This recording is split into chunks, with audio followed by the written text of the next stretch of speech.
Hello, friends. Cost benefit analysis, return on investment are the terms which we hear in our day to day life. We all are interested in getting maximum returns on our investments, especially when those investments are financial investments. We do a lot of research before investing our hard earned money. We make sure that the investments which we are putting are safe and grow as much as possible so that we get maximized returns.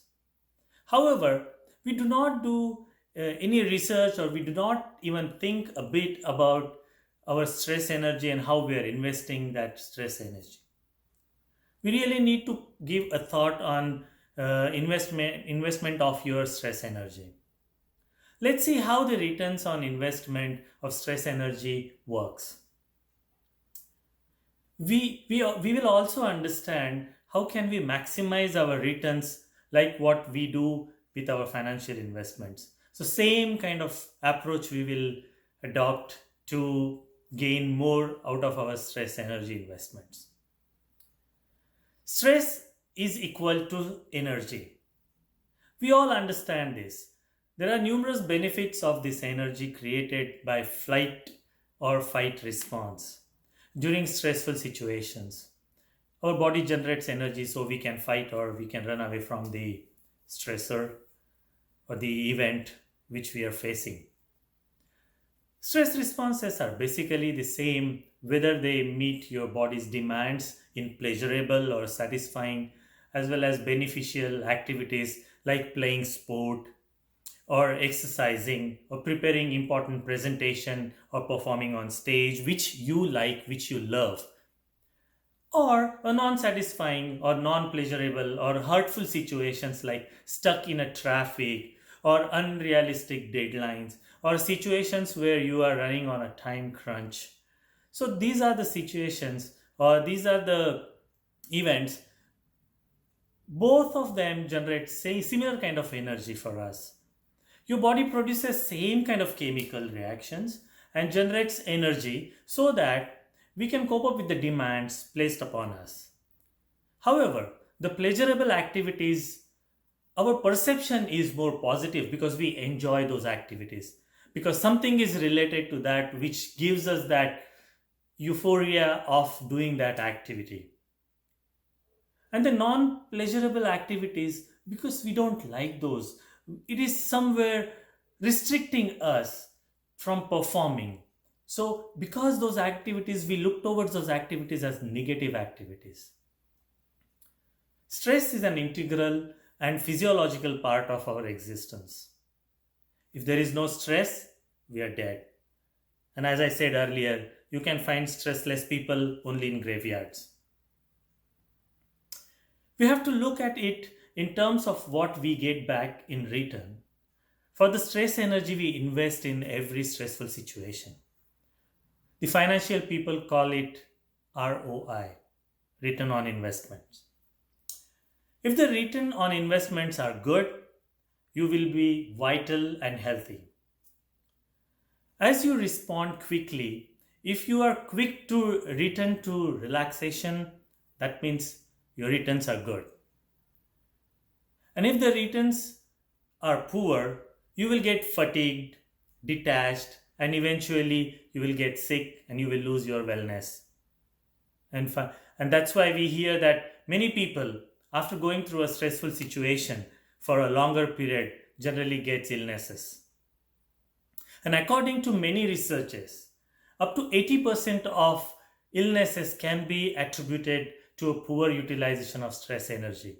And that's why whenever we go to our medical professionals, they advise us relax, do not take too much pressure, do not take stress. So, what are our investments? So, during fight or flight response, increased mental alertness, cells we uses the created energy for fighting or flying away from the situation. It changes the circulation, reduction in digestive activities, increased sweat glands activities so that body's temperature can be regulated, increased heart and respiratory rate, so more oxygen can be bring in our body, or blood can be supplied to our big muscles. So these are the activities which we need to get help from during the stressful situation, and that is the energy which we generate. But do we really need that much energy? If we don't need that much energy, if we are producing too much energy, it is like we are putting feet on the clutch and we are accelerating our vehicle. What will happen? You stand still, but your engine is cranking up loudly, but you are not moving. So similar kind of situation happens with us. And if this stressful situation prolongs, then this the energy which is generated by our fight or flight response is not sufficient for fighting that situation. So other chemical reaction starts. The energy reserves are mobilized. Body needs more energy to perform. So glycogen is used for utilizing the stored energy. Since the neural tissues can't store glucose in it, it borrows the stored energy for performing. And that's why when we are in a prolonged or chronic stressful situation, people lose weight, or people, blood glucose levels elevates. That's when you get leaky livers, because you need more and more sugar. That's why your glucose level in your blood streams are always higher. Then cortisol got released in your body, and so these things starts happening, and slowly you start utilizing all that energy, and finally you get like potassium loss, and all those things happens with you, and you lead to illness. So we need to think, when you keep investing without understanding where and what you are investing in, whether you are getting positive returns or not, to that you need to take a proper measure, just like what you do with your financial investments. Think, okay, do I really need that much stress energy? So you can control your response. So let's see how we can do that. Our modern lifestyle is full of stresses. Gone those days where we used to fight with the cannibals and that's it. But now we are living in chronic stressful situations for a longer period. Olden days, it used to be acute stress. Now it is more of a chronic stress. It is there. If you have a pushy boss in your office, till you work in that place, that boss is still going to be there until he leaves or you leave that particular environment. Or you are traveling to work and you take same highway at the same rush hour, your same situations you are going to face, it is going to be timely scheduled stressful situation. You are picking up your kids from daycare, you are dropping them in daycare during the rush hour, you are purchasing something while on the way stopping somewhere, and somebody is very slow in front of you. You get those fight or flight responses triggered where you don't need that much energy. So what you need to do that to control that? So you need to adopt a strategy, and that strategy is slow down, stop, step back, and evaluate the situation before you are reaching to the conclusion. Disengage yourself from the event and think that, okay, do I really need to show this kind of response? Because brain doesn't understand whether this situation is real or this is imaginary. So just like as I said, body's chemical reaction is going to be same in positive as well as in negative situation. Similarly, imaginary or reality, brain is going to work, it is going to release the chemicals. So slow down, disengage yourself, detach yourself from the event, just analyze and decide your course of action. Oxygenate. I remember being a martial artist. When I used to practice sparring, I used to be okay. But when you do take part in competitions. And when you fight with unknown opponents, you need to prepare yourself. And I remember my coach used to tell me, breathe in and breathe out. Yes, oxygenate as much as possible.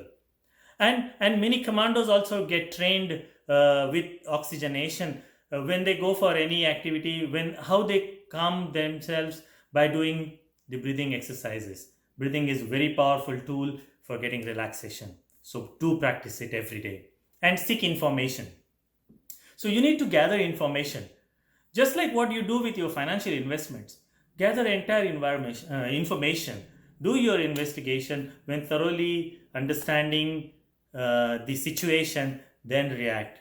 Realign all your thoughts. Explore situations for positive opportunities. Even if there is nothing, you don't like that activity, take that as a lesson that you are getting trained with something which you never want to do it, but now you know how you don't have to do it.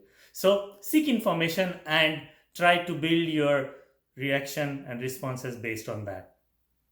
You need to ask a bunch of questions to yourself. What is the event?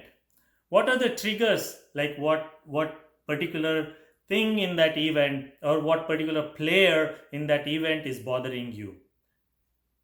What is your response, your internal as well as external response? Internally what is going on in your mind and how you are trying to say but you are not saying it, so that your internal response is different and your external response is different.